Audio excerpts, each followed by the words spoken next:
you could be missing out on up to 90% of potential revenue just by promoting the wrong offer. Whilst if I used the right method, I probably could have made about $90,000 in about 6 minutes. It sounds really crazy, so just let me explain. So after publishing my podcast for about 2 years, the day finally happened. I had my first sponsorship offer for a product I thought was actually pretty good. But then that's when things started to turn really quickly. Right before committing to the process, they wanted 2 30-second ad blocks in my podcast. In return, they would pay me for impressions and some free product. I was about to sign the dotted line, and then I just had this gut feeling that I was just being ripped off. Now, where did I get this gut feeling from? Well, it sent me this weird message that made me realize that sponsorships keep creators poor every time they accept them. Now, because they're in Australia, because it's far away, they say, can you pay for shipping? And this is the part where I had my little epiphany. Now, going back and forth, it made me really realize that I was investing my time and energy into this person rather than myself. So why does this keep us poor as creators? Because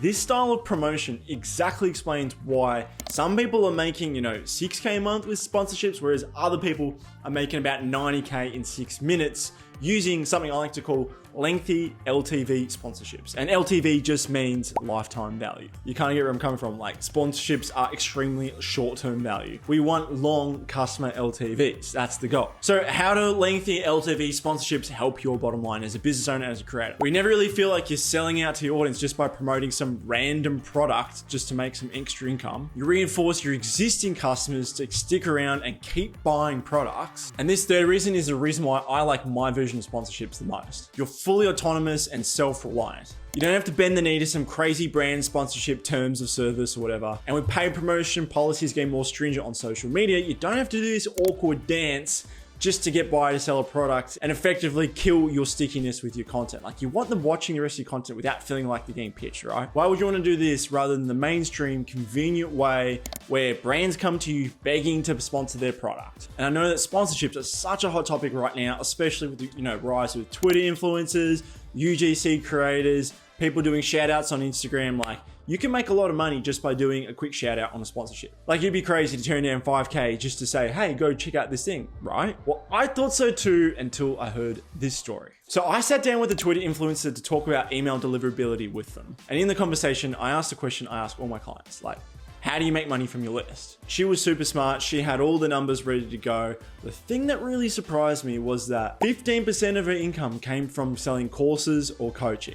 15%. Whereas a majority of her income came from sponsorships. What's even crazier in that 15% of her selling her coaching and courses was that when she launched, she made 90K in 6 minutes. Like, the product just sold immediately. So when I heard this difference between selling her own stuff versus selling someone's sponsorships, it just absolutely stunned me. Because when you sell your own products, they are your customers you get to keep, right? Plus, the more products they buy from you and the more you over deliver, the more goodwill you compound, and they just want to promote your product by word of mouth, which is an absolute win-win. But on the flip side, if the majority of your cash comes from sponsorships, you're actually really shooting yourself in the foot here.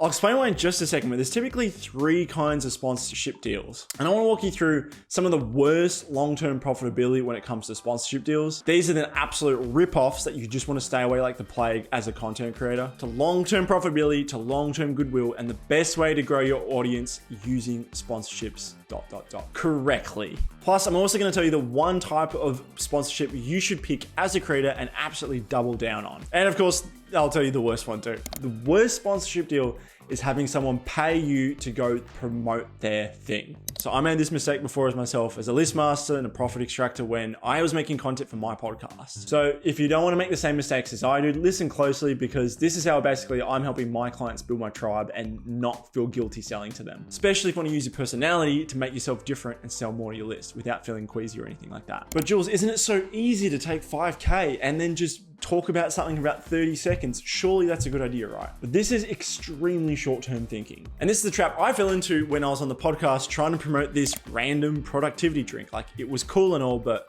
here's why I didn't like doing that. You are giving this business literally all the hard work, all the goodwill, all the sweat that you put into building your audience. You're literally giving them a free customer that is warm. Not only that, you're giving your customers something else to distract themselves with. And one of the best marketing strategies come up from one of the best marketers, Jay Abraham, is a thing called preeminence, where they're only thinking about you, no one else. So if you're constantly sitting down some rabbit hole and just splintering up their attention, you're not top of mind. Like, imagine what your profits would look like if you didn't promote anyone else and you only promoted yourself. Now, at the start, the short-term thinkers, they're gonna think, oh, this is awesome, this is great.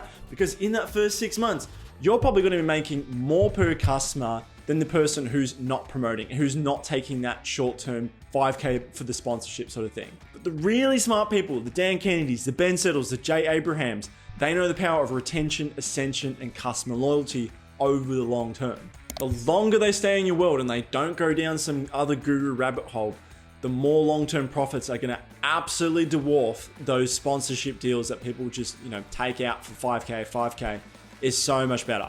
So is there a better way to do this? Absolutely. So the next level up is to do affiliate promotions, which lead to recurring revenue for you as a business owner. This is the next tier of a smarter sponsorship, but you're still at the mercy of sending people down some rabbit hole and losing that attention. There's no one near as crap as that quick and dirty, give me the money, short-term sponsorship for some random product. Let me give an example to help illustrate this. I recently run an affiliate launch promo for a client selling a sales CRM, which is the exact same sales CRM they were using. So, there's some congruency here. From this launch, we landed 50 affiliates and they're making about $118 a pop per month. So that's a good amount of money. Apart from the recurring revenue, what's better is that we can keep giving value and educating in terms of content about using this software. So we're still top of mind, we're still making recurring revenue.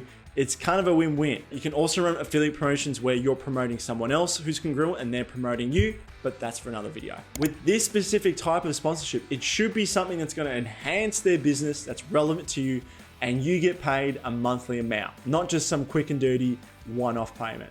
And if you're really smart about it, you would then create content that then shows people how to leverage this tool to its best capabilities. But what is the ultimate form of sponsorship?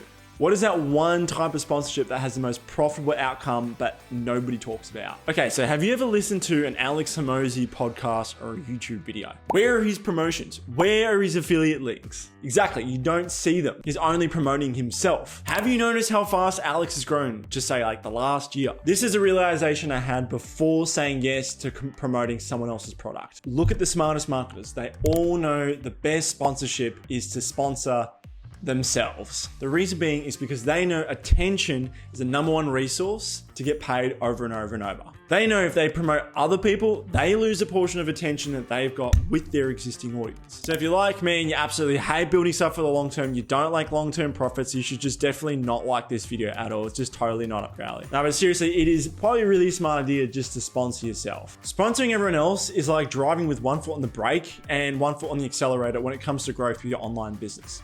It's just dumb. So how do you sponsor yourself and what's the best way to monetize that attention? This has to be one of the biggest problems that creators have when it comes to, say, creating viral content, but then how do you turn those eyeballs into dollars? Well, this step is incomplete unless you have a really good lead magnet that takes people from social media and to your own list. The trouble is that most people just absolutely hate writing. The good news is that I figured out how to get ChatGPT 4 to basically write a really good lead magnet in about 20 minutes for you. That way you can get off social media, sponsor yourself, and start making a lot more money in the long term. If you wanna go check out this video, it's over here.